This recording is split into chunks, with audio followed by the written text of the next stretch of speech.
Assalamualaikum warahmatullahi wabarakatuh. Jumpa lagi dengan Satrio Pinir Banyuwangi. Jangan lupa subscribe, like, dan bunyikan lonceng notifikasi biar tidak ketinggalan video-video saya yang selanjutnya. Semoga pada hari ini kita semua diberi rahmat dan hidayah dari Allah dalam melancarkan aktivitas seperti biasa. Amin amin Allahumma amin. Kajian saya kali ini yaitu kiai itu belum tentu ulama, tapi ulama itu sudah pasti dia itu adalah seorang kiai. Sebelumnya saya mohon maaf, saya di sini hanya ingin tukar kawruh, tukar pengalaman, tukar ilmu dengan Anda semua. Jika nanti ada kata-kata saya yang salah, kata-kata saya yang kurang berkenan, saya mohon maaf yang sebesar-besarnya. Kembali lagi dalam kajian saya hari ini yaitu kiai itu belum tentu ulama.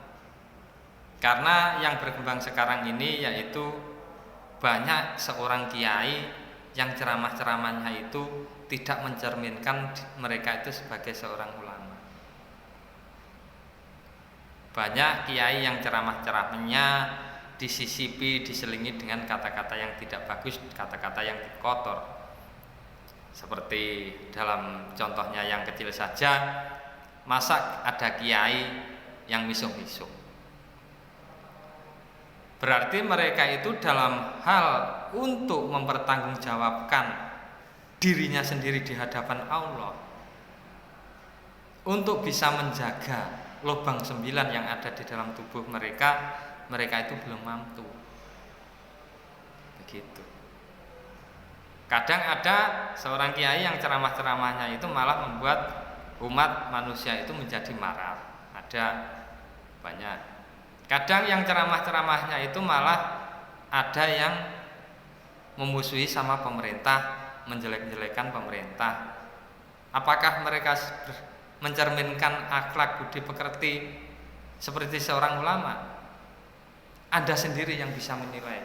Saya hanya ingin tukar kawruh, tukar pengalaman dengan Anda semua.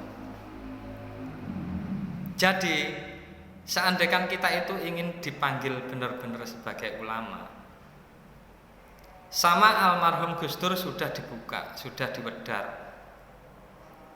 Kalau orang Islam itu jangan hanya belajar ilmu syariat saja, karena torikot marifat dan hakikatnya itu masih ada. Maka galilah, pelajarilah, carilah di mana ilmu itu berada. Jangan pernah malu, jangan pernah gengsi untuk mencari ilmu. Seperti contohnya Sunan Kalijogo menjadi penyebar agama Islam di tanah Pulau Jawa. Sunan Kalijogo, ajaran yang sebelum Islam datang itu masih dipakai. Ajaran sebelum Islam apa? Contohnya saja seperti kejawen, kapitayan, dipakai. Contoh kecilnya saja masih memakai dupa, masih memakai sesajen. Lo monggo kerso. Apakah Sunan Kalijogo melarang? Tidak. Tidak melarang. Maka dari itu, bila Anda semua itu ingin dipanggil sebagai seorang ulama, dalami kesemuanya itu. Pelajari tentang kapitayan, pelajari tentang kejawen, pelajari tentang syariat, torikot, marifat, dan hakikat. Baru bisa Anda itu ingin menjadi seorang ulama, nggak kaget dengan ulama-ulama kiai umat yang ada di tanah Pulau Jawa ini. Karena tidak menutup kemungkinan di tanah Pulau Jawa ini banyak ajaran-ajaran yang harus dipelajari. Kalau hanya dari keislamannya saja yang diterapkan di tanah Pulau Jawa ini, pasti banyak bertentangan dengan ajaran-ajaran yang sebelum Islam. Makanya Sunan Kalijogo itu semuanya kan dipakai tadi, sudah saya bilang tadi. Jangan pernah gengsi, jangan pernah malu untuk menggali sebuah ilmu. Bila Anda semua ini betul-betul ingin dipanggil sebagai seorang ulama sejati di tanah Pulau Jawa. Karena seorang ulama itu pasti tidak banyak ngomong, tidak banyak bicara. Karena rugi, seorang ulama itu kalau banyak ngomong itu rugi. Ruginya apa? Hatinya akhirnya kosong, hatinya kosong.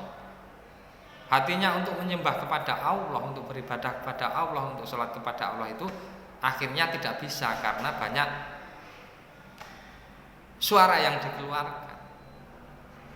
Gitu. Mohon maaf bila ada kata-kata saya yang kurang berkenan. Jadi buat Anda semua, bila ingin menjadi seorang ulama, pelajarilah apa yang sudah ada di tanah Pulau Jawa ini, biar betul-betul Anda itu bisa mengayomi semua umat yang ada di tanah Pulau Jawa. Gitu. Mohon maaf bila ada kata-kata saya yang kurang berkenan. Saya akhiri, wabillahi taufiq wal hidayah. Wassalamualaikum warahmatullahi wabarakatuh.